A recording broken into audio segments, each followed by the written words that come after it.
So we'll see this table. This table contains both dictionary definition and operational definition of some common terms. Note that in each case, the operational definition refers to events that are observable or events that can easily be made observable. Further, the definition is very specific rather than general. So, the term punishment. Dictionary definition: harsh or injurious treatment for an offense. Operational definition: presentation of 3 milliamp shock for 5 seconds following certain specified behavior. Learning: acquire knowledge or skill. Intelligence: ability to learn or understand from experience. So, score on the Stanford Binet Intelligence Test, score on the Wechsler Intelligence Scale for children. Thirst: distressful feeling caused by a desire or need for water. 18 hours or other value without access to water.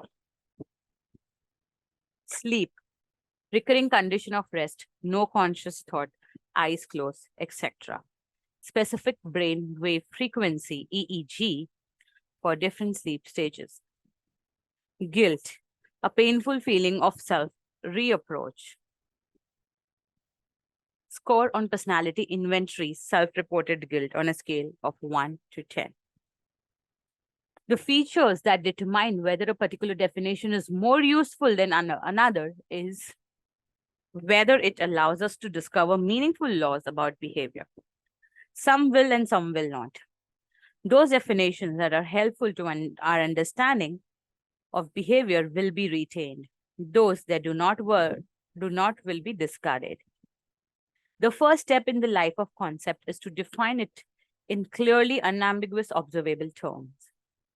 It then may or may not be useful if the concept of intelligence were defined as the distance between the ears or the circumference of the head. Its meaning would be clear, but it is very doubtful that it would be ever become useful. Let's look at one additional point before leaving the topic of definitions. An operational definition or any other kind of definition is not an explanation. When definitions are unintentionally used as explanation, we label them as tautological or circular reasoning. Circular reasoning has little value. A definition doesn't explain behavior or provide you with information that will in or itself help in understanding behavior. It is a necessary step in discovering lawful relation, but it is only one side of two-sided law. To explain behavior, two independent, that is, different types of observations are necessary. One is observation that relate to the independent variable, that is, variable manipulated by experiment or cause. And the second is observations that relate to the dependent variable, behavior of participants or effect. When the relationship between the independent and dependent variable is predictable, we say that we have a lawful relationship.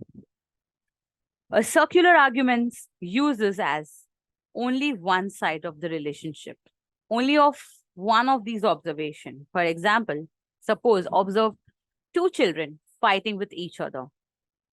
Body contact with intent to harm. We may be tempted to say that they are fighting because they are hostile children, because hostility leads to fighting.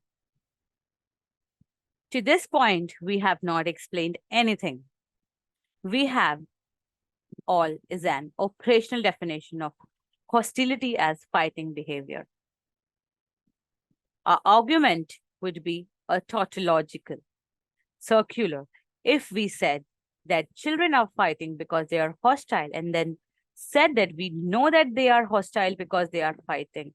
To avoid circularity and to explain the behavior, we would have to define hostility and fighting independently and show that the operations for defining hostility do in fact give rise to fighting. Tautological reasoning occurs with a higher frequency than it should.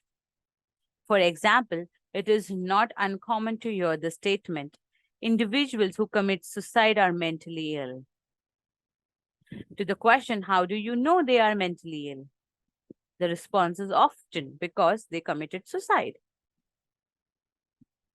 Another common tautology refers to musical ability. For example, it is said, individuals who plays piano will do so because they have musical ability. To the question, how do you know they have musical ability? The response, because they play the piano. Well, another example is, individuals drink excessively because they are alcoholics. We know that they are alcoholics because they drink excessively. We repeat tautological arguments do not advance our knowledge. So to avoid circularity in our last examples discussed, we would have to define what we meant by drinks excessively and then identify the factors that give rise to drink excessively. For example, genetic specific early experience or stressful events. We then would have an explanation for the drinking. Next comes the slide of where scales of measurements is explained. So before introduce the scale of measurement, you need to understand it is essential to accurately quantify and categorize variables. This is where measurement scales come into play. They provide a structured framework for classifying and analyzing data, allowing researchers to draw meaningful conclusions. So there are four main types: nominal, ordinal, interval, and ratio. Each type offers distinct features and purposes that cater to different research needs. Let's delve into each scale to introduce their characteristics and application. Before we start, first I'll introduce nominal scale. There has been some disagreement among experts whether a nominal scale should even be described as scale. Most would agree that it should. The fact that we do name things and this naming permit us to do other things as a result. The word nominal is basically derived from the Latin word for name. With a nominal scale, numbers are assigned to objects or events simply for identification purpose. For example, participants in various sports have numbers on their jerseys that quickly allow spectators, referees, and commentators to identify them. This identification or label or category is the sole purpose of the numbers. Performing arithmetic operation on these numbers, such as addition, subtraction, multiplication, or division, would not make any sense. The numbers do not indicate more or less of any quantity. A baseball player with the number 7 on his back does not necessarily have more of something than a player identified by the number. Other examples include your social security. So other examples that include your social security number, your driver license number, or your credit card number. Labeling or naming allow us to qualitative distinctions or to categorize and then count the frequency of persons, objects, or things in each category.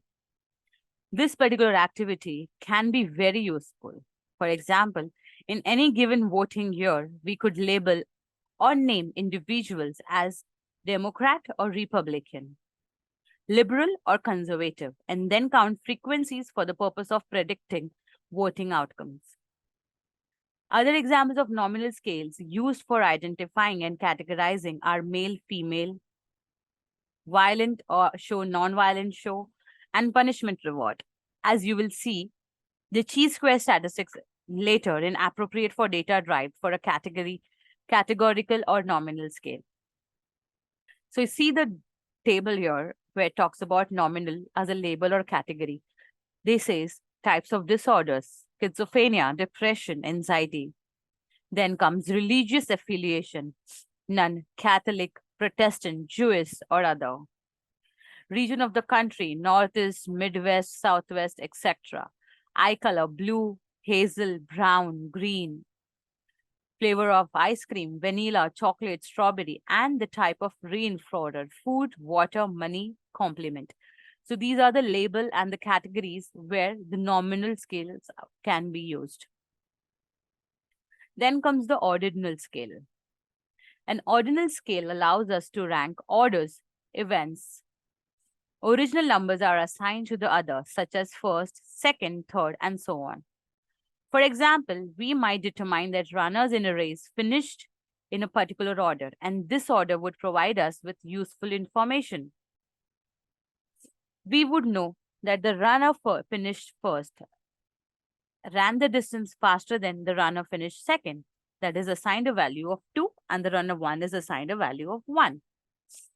And the second place finisher ran faster than the third finisher, assigned a value of 3, and so on. However, we would not know how much fast the first runner was, and then the second place runner, and second compared with the third. The difference between the first and the second place runners may have been a fraction of seconds, or it could have been several seconds. Similarly, the difference between the second and the third place runners could have been very small or very large. So an ordinal scale does not convey precise quantitative information. So with an ordinal scale, we know the rank order, but we do not have an idea of the distance or interval between the rankings. Some other examples of ordinal scales are grades such as A, B, C, D, and F scores, even in the terms of high, medium, and low. Birth orders in terms of firstborn, secondborn, or thirdborn, or laterborn. A list of examination scores from highest to lowest, a list of job candidates ranked from high to low, and the list of 10 best dresses person. What about the common use of Likert type scales in behavioral research? For example, researcher may pose a question to a teacher as follows: how aggressive has Johnny been in your classroom this week? Not at all, somewhat, very, between the scale of 1, 2, 3, 4, 5. 1 says not at all and 5 says very. Although most psychological scales are probably ordinal, psychologists assume that many of the scales have equal intervals and act accordingly. In other words, the differences in level of aggression between a score of 1 and a score of 2 is about the same as the differences in the level of aggression between 2 and the score of 3, and so on. Many researchers believe that these scales do approximate equality of intervals reasonably well, and it is unlikely that this assumption will lead to serious difficulties in interpretation of our finding. Then is interval scale. When we can specify both the orders of events and the distance between events, we have an interval scale.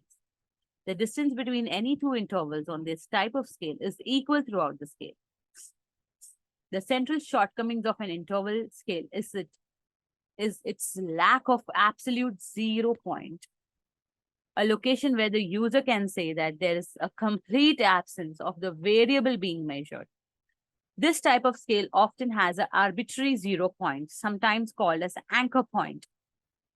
An example may make clear the difference between the arbitrary 0 point and an absolute 0 point.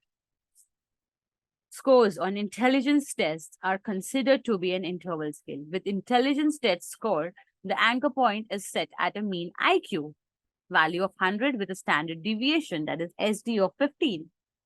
A score of 115 is just as far above the mean. A score of 85 is below the mean because we have a relative 0 point and not an absolute one. We cannot say that a person with an IQ of 120 is twice in intelligence as a person with an IQ of 60. It is simply not meaningful to do so.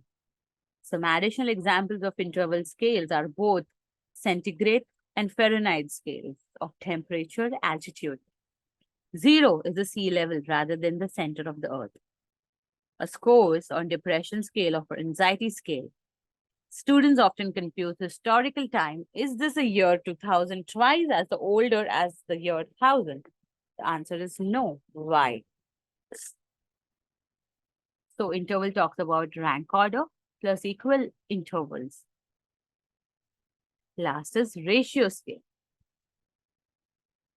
A ratio scale has a number of properties that the others do not. With ratio scales, we can identify rank, order, equal intervals, and equal ratio. 2 times as much, 1/2 as much. Ratio can be determined because the 0 point is absolute. A true anchor, the complete absence of a property. Zero weight or height means the complete absence of weight or height. 100-pound person has one half the weight of a 200 pounds person and twice the weight of a 50-pound person. We can say these things because we know that the starting point for these dimensions or measure is 0. It is important to notice that it is not necessary for any research participants to obtain a score of 0, only that is exist on the scale. Obviously, no research participant would receive a weight score of 0. A ratio scale is common when the researcher is counting the number of events. For example, you might measure the child's aggressive behavior by counting the number of times that the child inflicts physical harm on another person during a 1-week observation period. Clearly, 10 incidents would be twice as many as 5, and 0 indicates would represent the absence of variable you are measuring. Frequency counts that represents that the number of times that a particular event occurred, or a common example of measurement on a ratio scale. But be careful not to confuse this use of frequency with the use of frequency as a summary statistic for data measured on a nominal scale. So how many times observations fit a particular category? So rank order plus equal intervals and absolute 0. Determining of scales for a variable is often challenging task for students learning about behavioral research. One technique that you may find useful is to remember 3 questions and the use decision tree to determine the appropriate scale of measurement. So question 1, is there any order to the numbers? No. Nominal scale? Yes. Question 2, are there equal intervals between adjacent numbers? No. Ordinal scale? Yes. The question 3 comes in. Is there an absolute 0? No. Interval scale? Yes. Ratio scale?